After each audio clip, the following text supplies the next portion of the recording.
makes sense, and certainly if they're going to invest a lot of time and effort into doing Windows Phone, it would make sense that it can fill some of the same niche and have very Zune-like features to it.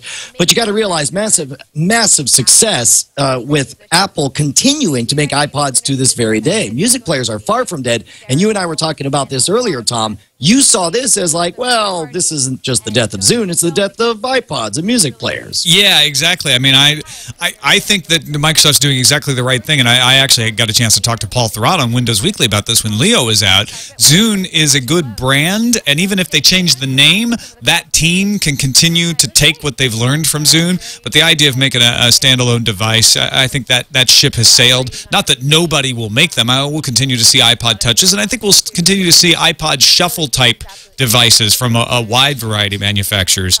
But that's not the game to be in right now.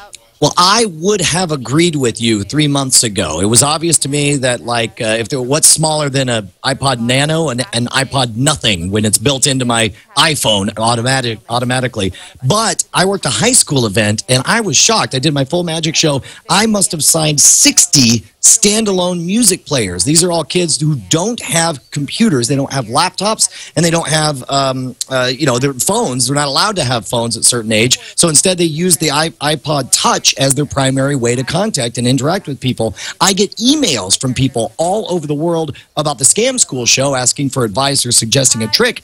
All of them at the bottom say, sent from my iPod Touch. I think there's a very robust market for music players, and I think for whatever reason, they undermarketed. How many Zunes did you sign?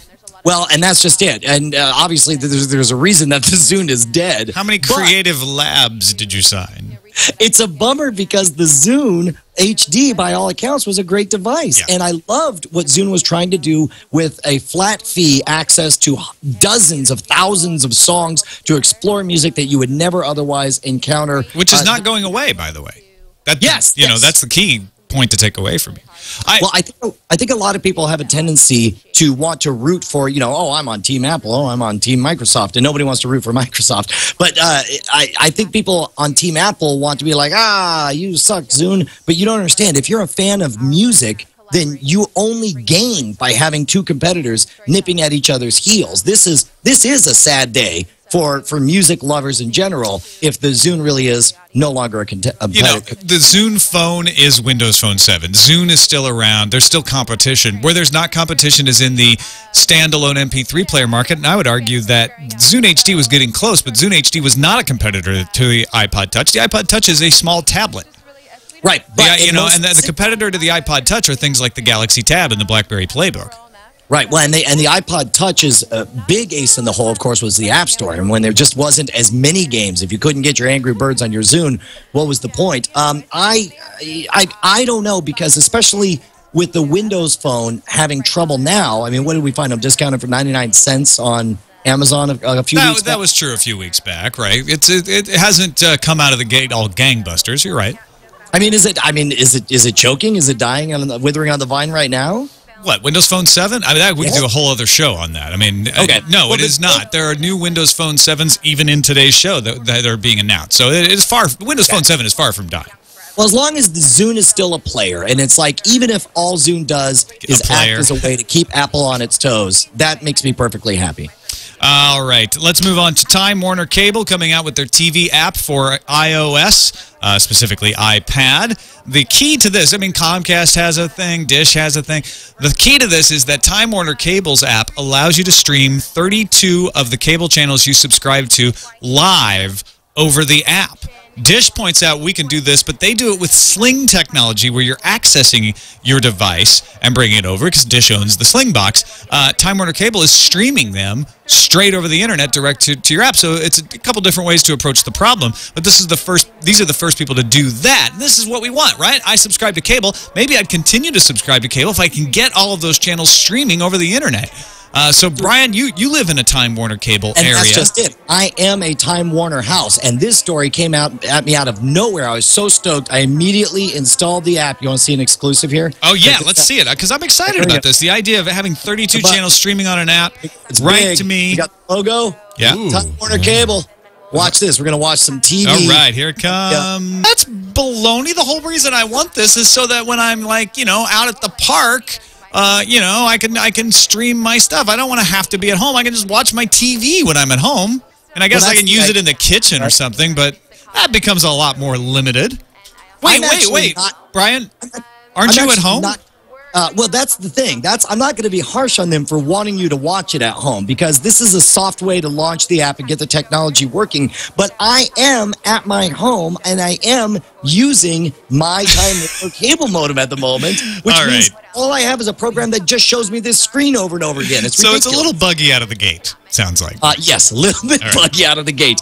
If by buggy you mean 100% non-functional for a paying customer, then yes, a little bit buggy. We in corporate PR call that a little bit buggy. Not working at all? A little bit buggy. That's right. All right. Great news for customers of British Telecom in the UK.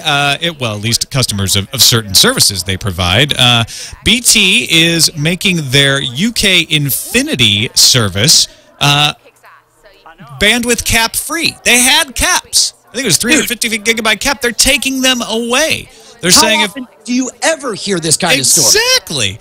Here's the quote. As BT continues to invest in the network and network bandwidth, we can now remove these restrictions and ensure the experience of the wider customer base. On completion, there will be no individual user controls targeted at atypical users on our BT Total Broadband and BT Infinity products. There are still caps on some other levels of service, but not on these. They do continue to reserve the right to do network management, to do throttling in certain situations where there's large amounts of bandwidth being used, so you can quibble with that if you want. But there is no cap in place as a user. Dude, more freedom on the internet is almost always a good thing, and this is certainly something I think all of us can be very excited about. In fact, Tom, I'm going to say that this is the beginning of a new era where all companies are going to realize that bandwidth caps are not helpful and that they restrict our use of the products that we're paying for. And I anticipate all companies will soon take this step. No, I think that's a fair thing, right? BT lays it out. We continued to invest in the network and network bandwidth, and now we don't have to put in caps. We weren't lying before. We just didn't have the infrastructure, but we worked hard. We spent the money. We've got the infrastructure, and now we can do it. So here in the United States, also some news. Starting May 2nd, AT&T will impose 150 gigabyte monthly limits on its currently uncapped DSL service. While it's fiber to the node UVerse subscribers get a 250 gigabyte. So they're capping DSL and fiber. Oh, this is a hard problem to fix, right? That's the thing. Because here in America, I don't know how it is in the UK, where all of a sudden they're giving away their bandwidth caps. But here in America, it's hard to fix people using too much bandwidth, right? Well, unlike cable, in DSL, each customer has a connection direct to the CO, to the central office, and it's aggregated in the DSLAM. That's the access multiplexer. So all they need to do, if there's network congestion, is add capacity to the DSLAM. You don't have that people sharing on the node issue that you have in cable. Okay, so maybe it's not complicated, but it certainly is going to be very expensive. It's got to be very expensive, and that's why they have to do these caps, right? Well, it's relatively inexpensive to upgrade the DSLAM and the backhaul connections to relieve congestion. There might be other congestion problems occurring at the local and regional switches, but you can upgrade those. So, no, it's not particularly costly from what I've read. Okay, all right, no, okay, so it's not costly, but these guys don't have much money, right? They're being squeezed because there's a recession on, right? That's why they don't have the money to invest, and that's why they need the caps, right? Well, that's an interesting question, Brian. I looked it up. AT&T posted $20 billion in net income on revenues of $124 billion for 2010. $7.8 billion of that $20 billion was from wireline. Most of their money, most of their profits come from wireless. But they made plenty of money. So they've got money to spend. Costs are rising, though. You got to plan. Oh, that's interesting. Yeah, because you can't, if you've got a lot of money, but you know you're going to be spending a lot of money, you want to save it, right? Right. Yeah. So that's why we need caps. Well, AT&T's expenses to operate its network, pay its employees, do network engineering, planning, buy gear, and even pay property taxes dropped 3.2% in 2010.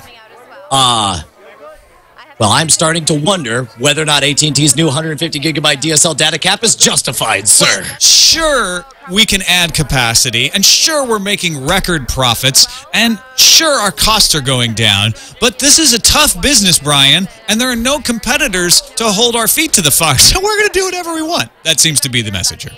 Well, good for them. Good for AT&T shareholders? Question mark? I don't know. I'm trying to find a silver lining on this, and it's killing me. No, they are.